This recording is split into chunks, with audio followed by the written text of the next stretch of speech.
أعوذ بالله من الشيطان الرجيم بسم الله الرحمن الرحيم السلام عليكم ورحمة الله وبركاته رب اشرح لي صدري ويسر لي أمري واحلل عقدة من لساني يفقه قولي ربنا زدنا علما آمين يا رب العالمين. Welcome to lesson number 29 of Ilmul Balagha. Alhamdulillah, we have now reached the conclusion of the first topic, that is Khabar wa Insha, which, while quite detailed and lengthy, has been, Alhamdulillah, successfully covered. Alhamdulillah, work on Khabar wa Insha is now complete. It was an extensive and detailed topic. However, the remaining topics are not as long or complex as the first one, inshallah. So, therefore, we will proceed through them at a relatively quicker pace. That being said, we do not intend to rush through these all topics. Instead, we aim to take time, inshallah, to understand them deeply and appreciate how to apply them practically, especially when analyzing the Quran, inshallah. Today, we will begin with a new topic that is Zikru wa Hasfu, inshallah. Uh, so, this session, inshallah, we'll see that we know that we started with Ilm al Mani, and here this session, Zikru Hasf is the next topic, and that focuses on the word usage in the speech, including when it is mentioned and when it is moved, or we can say that this session deals with the reasons why the words are mentioned or omitted from the speech, inshallah. So let's begin. This is Zikru Hasf, and we can say it focuses on the word usage in the speech, including when it is mentioned and when it is removed.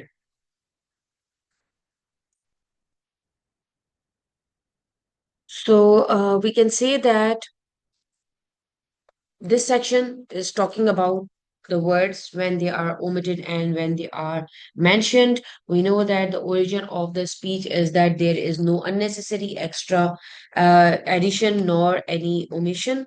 Uh, for example, we can say, I am reading a book. This is just a basic sentence. If you are going to add extra words within it, so we can say that I'm reading a fascinating book or about such and such topic, and that I got it from the library yesterday, or a friend gave me, or anything like that. You can uh, add in the details. So after that, here additional details can be included. Also, the examples with the words left out or omitted, when if it's already understood that you are reading a book, then you can might just say that I'm reading, and that's it. So it is understood. So if the context already makes it clear that you are reading a book, then you are just saying that I'm reading. And this is a concise way to convey the message without any unnecessary repetition. So, inshallah, let's see here. La tukrim Zaidan wa Amran. Here, you can see that this sentence do not honor Zaid and Here, this is just a simple sentence. La tukrim Zaidan wala Amran. Here, the la is added. So, la, sometimes this additional sentence gives you emphasis. That emphasis is put that you're not going to honor or give respect to Zaid. Also, you should not give honor to Amram. So, there is, you can say, there is an emphasis because of the extra word. We always, we have already learned about that, that when there are lesser word, there is less emphasis, more words, more emphasis. So, here, um you can see that if there is zik or the words are mentioned, so the reason can be emphasis. So here, in both the cases, here we see that there is specific reasons for addition of the words and omission of the words. So this is what we are going to, inshallah, learn today. So reasons, first we are going to see reasons why the words are mentioned or added in the speech. First one, when the words are mentioned or added, is when they provide extra emphasis or clarity in the sentence. Like in this example, you can see it is from Surah Baqarah, ayah number 5. Ulaika ala hudam min rabbihim wa ulaika humul muflihun. They are on true guidance from their Lord and they are successful. This is ayah number 5 from Surah Baqarah. And why is ulaika mentioned twice? Ulaika ala hudam min rabbihim wa ulaika humul muflihun. It is repeated to emphasize that the people, those are upon right guidance from their Lord, and it is those who are successful. So, again, mentioning that those people who are on the right guidance, they are the people who are successful, because additionally it offers clarity by linking their guidance from their Lord directly to their success. So that is why the words are mentioned, to put or to give extra information or extra emphasis and clarity in the sentence. Ulaika ala hudam min rabbihim wa ulaika humul muflihun, just mentioned in this ayah, to give us more emphasis and to give us clarity and extra emphasis. Then there is another reason, uh, that is to ensure clarity and establish a record that cannot be denied. So here, see this example. Sometimes a teacher may ask a student that, do you admit that you there is a copy case, and the student has been asked that, do you admit that you have copied from your friend's homework? So the student can respond yes, or he can give a complete answer, yes, I admit that I have copied from my friend's homework. So the extra words are added to make the statement clear, and to just prevent that student from denying his statement later. So we can say that he might say that yes without further explanation, without any words added in his speech. Then it's possible for him to deny his statement in the future. And also, it can be in favor of him, and it can be not in favor of him. So while the teacher might can ask him that he didn't give the answer properly, and he just said yes, and it was his statement was not clear. So he can argue that when he said yes, what he meant was he didn't hear the statement and wanted the teacher to repeat. Or it can be vice versa, that the teacher can say that he didn't hear his statement, or that he wanted him to repeat the statement. So in order to avoid this possible confusion, the extra statement from the student, I affirm that I have copied from my friend's work, is made.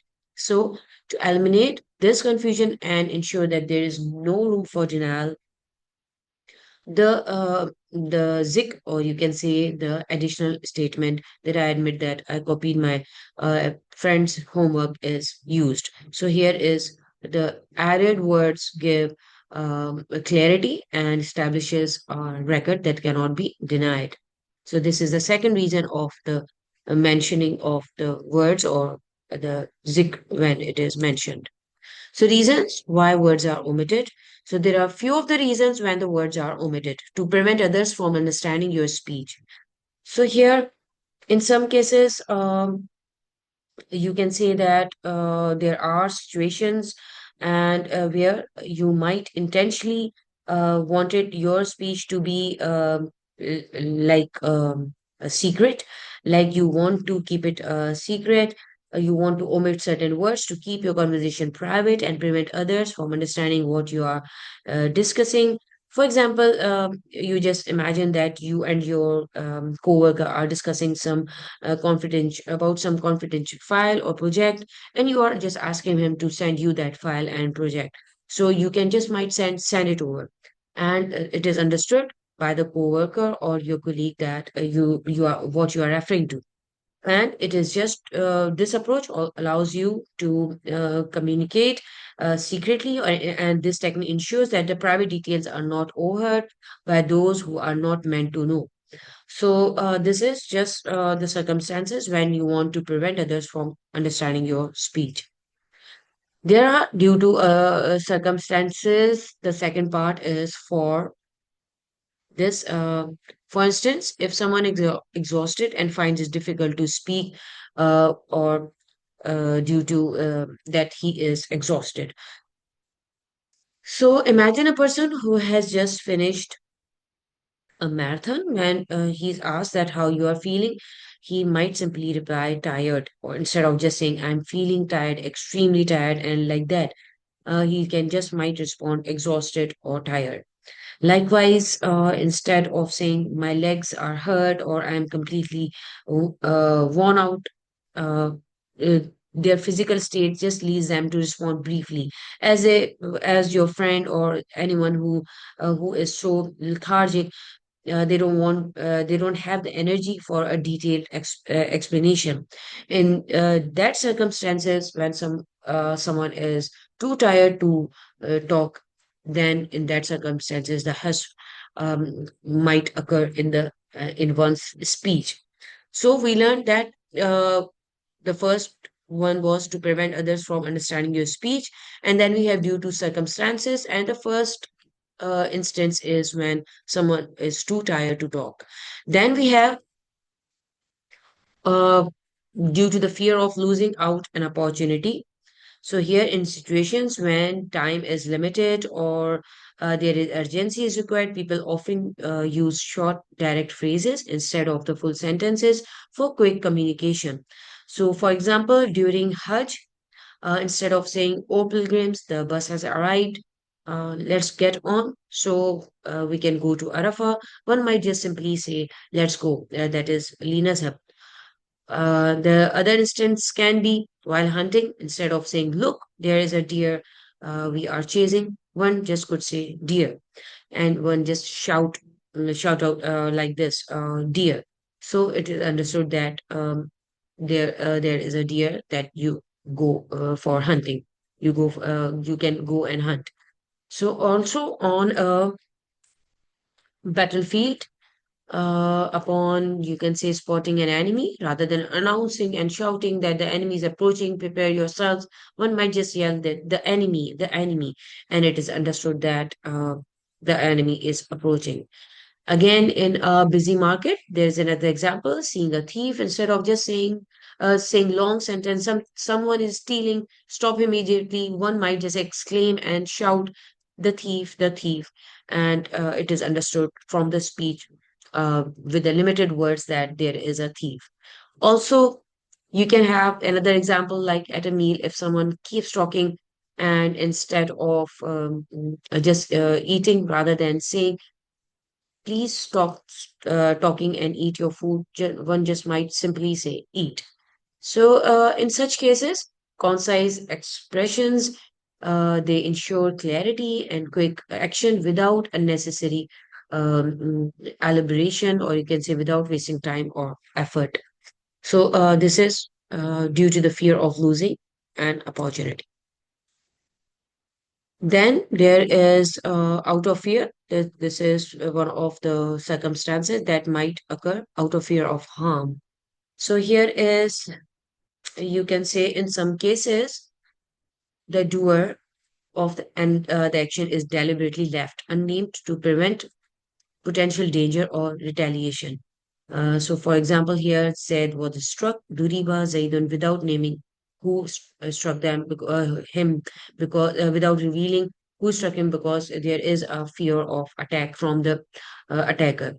Then Amr was killed. Another example, like Kutila Amr, without disclosing the identity of the killer. Again, the belongings were stolen. So here, without specifying the thief, this approach is taken to ensure safety and avoid provoking harmful consequences. So this is out of fear of harm. Then we have when the doer is known. So here you can see Hulika Khuliqal insanu da'ifa. Here you can see that because the doer is known, because we know who the file is in this instance. So we don't have to keep repeating him over and over again. Right? We know that Allah Azza wa Jal is the Khalik. He is the creator and the sustainer and the one who provides us and the one who controls all the affairs in the heavens and in the earth. So we don't have to say Allah subhanahu wa ta'ala who created mankind. If he just said mankind is created, the file is known and understood. It's known who he is. Uh, we know that who we are speaking about, we are speaking about Allah subhanahu wa ta'ala. So this is another reason for hasf would occur in the speech when the doer is known.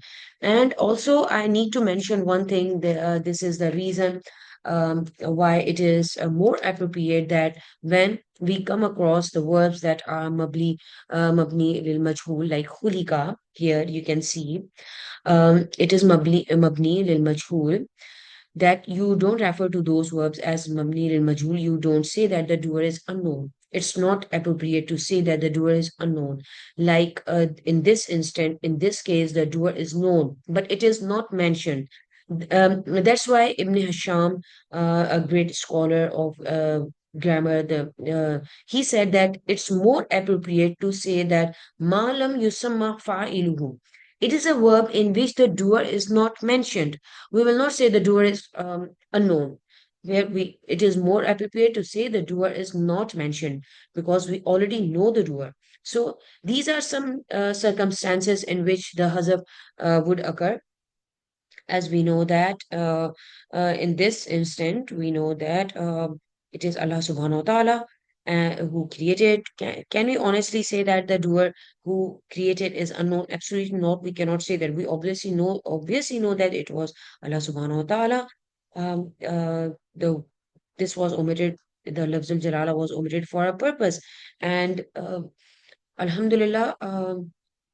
This is the balagha of using mabni al majhul sometimes. And there are so many balagha and points, rhetorical points that we do not know, but when we uh, ponder upon each and every word related to the different sciences of Quran, then we know the beauty of the words themselves.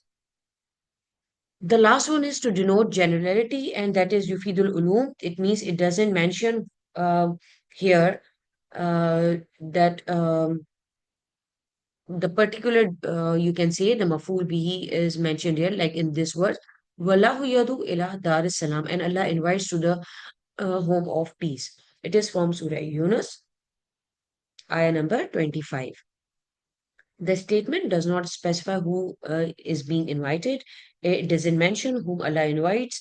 It just says that Allah invites. It takes a general meaning. Who is invited is mahzuf. So it means Allah invites all His servants, includes everyone to the home of peace.